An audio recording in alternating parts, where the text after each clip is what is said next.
গড়িয়ার অরূপ মণ্ডল খুনের ঘটনায় পুলিশের হাতে উঠে এলো চাঞ্চল্যকর তথ্য। ইতিমধ্যেই প্রিয়াঙ্কা দাস এবং তার খুড়তুতো ভাই রাজু দাসকে পুলিশ গ্রেপ্তার করে বারুইপুর আদালতে তোলে।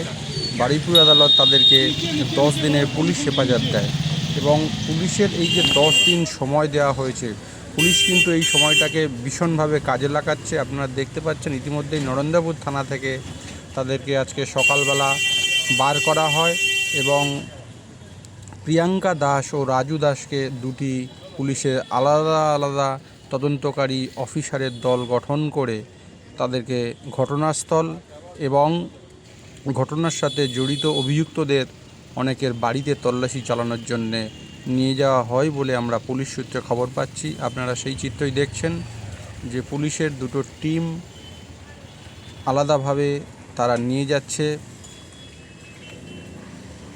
ঘটনার সরেজমিনে কী ঘটেছিল সেই ঘটনাস্থলে, অর্থাৎ ঘটনার রিকনস্ট্রাকশানও আজকের করা হতে পারে বলেই আমরা পুলিশ সূত্রে খবর পাচ্ছি এবং এই মৃত্যুর ঘটনায় চাঞ্চল্যকর তথ্য উঠে আসছে।